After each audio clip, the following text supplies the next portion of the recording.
Mga kababayan, pag-usapan natin ang Pax Silica. Ano ba ito? AI ba ang dadating sa atin o bagong mukha ng dayuhang dominasyon?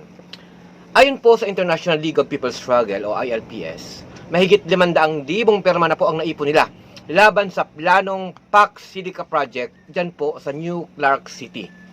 Hindi po ito simple o basta-bastang pagtutol sa teknolohiya. Dahil para kanino ba ang binebentang kaunlaran?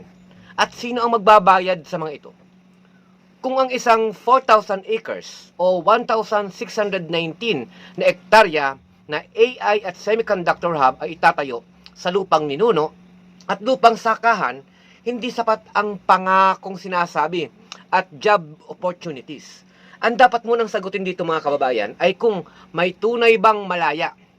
No, meron bang pahintulot itong ginagawang ito sa mga katutubo at sa mga Pilipino?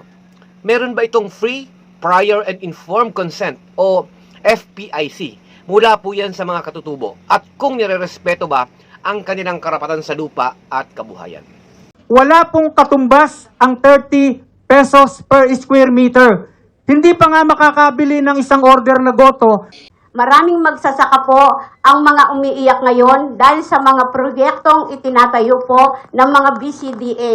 Ngayon, isa pa po na dumating ang Pax Silica. Yung mga tao na nakatira sa amin, ay yun lang po ang pinagkukuhanan nila ng kinabubuhay. Ang lupa ay katumbas ng buhay. Kapag inalis ang mga magsasaka at katutubong, unti-unti mo na sila o biglang papatayin. Panahon pa po ng Kastila ito. Hawak po namin yan. Pinakita po namin sa NCIP, sa BCDA, para kami at ipatunay na kami talaga ay lihitimong taga doon po kami. Meron po ko silang binibigay na sulat na ganito. Hanggang December na lang kami. Ang pinagsama-sama naming mga nakalap na pirma, lagpas 526,000 na. At patuloy na lumalaki. Mga kababayan, madalas po kapag may malalaking dayuhang proyekto, ang salita pong development, ang unang ibinebenta. Yan ang unang inilalako sa mga mamamayan. Pero sa karanasan po natin sa Pilipinas, napakaraming komunidad na sa Pilipinas ang dumarating sa displacement o pagpapalayas sa kanilang lupang ninuno, lupang sakahan. Sinisira ang kalikasan, kinakalkal, pinuputol ang mga puno at binubutas ang ating mga kabundukan at privatisasyon ng mga likas na yaman. Ang tubo ay napupunta sa malalaking korporasyon, habang ang polusyon, kakulangan sa tubig, at pagtaas ng singil sa kuryente ay pasan-pasan po ng ordinaryong mga mamamayan. Kung totoo, ang proyekto ay nakatuon sa malalaking AI data centers, dapat din pong seryosohin ang usapin ng ating likas na yaman. Ang mga pasilidad na ito ay kilalang nangangailangan po ng napakalaking supply ng kuryente at tubig upang mapatakbo ang libu-libong high-performance servers.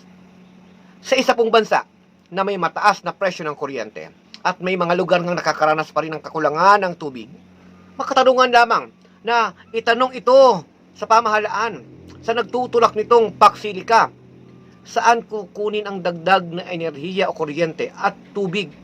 Sino po ang mauunang mawawalan kapag nagkaroon po ng kakapusan ng supply? Hindi rin po dapat maliitin ang usapin po ng sovereignty o soberanya. Kung ang direksyon ng ating industrial policy ay pangunahing idinidikta ng interes ng mga dayuhang kapangyarihan at multinational na companies, nawawala po ang kakayahan ng Pilipinas na magtakda ng sariling landas natin sa pag-unlad.